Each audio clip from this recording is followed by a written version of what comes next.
قال ربکم ادعونی استجب لکم ان الذین یستکبرون عن عبادتی سیدخلون جہنم داخرین. تمہارا رب کہتا ہے مجھے پکارو، مجھ سے مانگو، میں تمہیں دوں گا، تمہاری دعا سنوں گا، قبول کروں گا. اور جو بربنائے تکبر مجھ سے نہیں مانگتے وہ جہنم میں داخل ہوں گے، ذلیل و خوار ہو کر. حضور نے ایک بات مجھے متن یاد نہیں ہے، بہت پیاری فرمائی. دیکھو انسانوں سے تم مانگتے ہو کچھ تو ایک دفعہ تو اس کے ماتھے پر تیوری پر بل پڑ ہی جاتا ہے، یہ کیوں میرے سامنے ہاتھ سوال کیا، کیوں مجھے اس سے مانگ رہا ہے، چلیے بعد میں کچھ وہ دے ہی دے، لیکن ناگوار گزرتا ہے. ارے اس سے مانگو جو کہتا ہے کہ مجھ سے مانگو اور میں دوں گا. وہ نہ مانگنے پہ ناراض ہے، اس سے نہیں مانگتے. رات کے آخری ساعتوں میں، یا جسے آپ کہتے ہیں the small hours of the morning, حدیث میں آتا اللہ نزول اجلال فرماتے، جس کو ہم نہیں جانتے کیسے نزول ہوتا ہے. ذات باری تعالیٰ اور اس کے متعلقات کے بارے میں جو بات آ گئی قرآن میں حدیث میں وہ ہم مانتے ہیں. کیسا یہ ہم نہیں جانتے، اس کا ہاتھ ہے کیسا ہے ہم نہیں جانتے، اس کا چہرہ ہے کیسا ہے ہم نہیں جانتے، اس کی ساق ہے، اس کی پنڈلی ہے کیسی ہم نہیں جانتے، وہ سنتا ہے کیسے سنتا ہے ہم نہیں جانتے، کیا اس کے کان ہیں، کیا اسے بھی ساؤنڈ ویوز کی ضرورت ہے سننے کے لیے،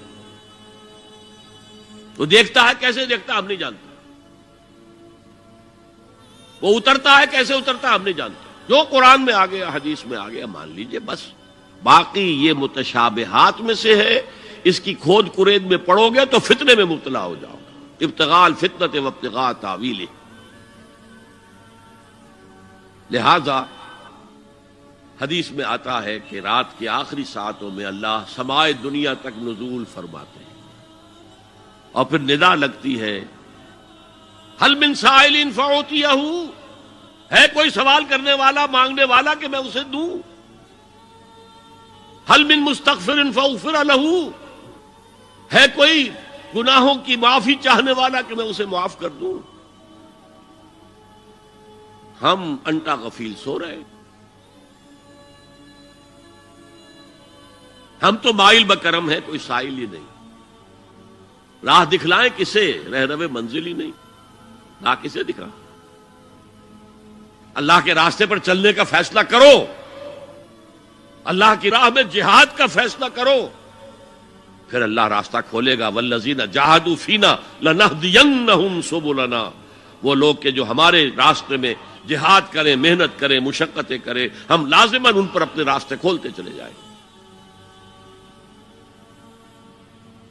تو دعا شرک فی الدعا، مانگو صرف اللہ سے، اللہ سے، اللہ سے. وہ چاہے کسی فرشتے کے ذریعے، چاہے کسی فوت شدہ ولی اللہ کی روح کے ذریعے سے، چاہے کسی کو بھی نہیں، براہ راست اپنے حکم سے. اس کی تو قدرت ہے، جو چاہے کرے. کن فیکون. وہ جیسے بھی ہو وہ آپ کی ضرورت پوری کرے گا. وہی ہے جو کہ مشکلات کو حل کرنے والا ہے، وہی ہے کہ رزق دینے والا ہے، وہی ہے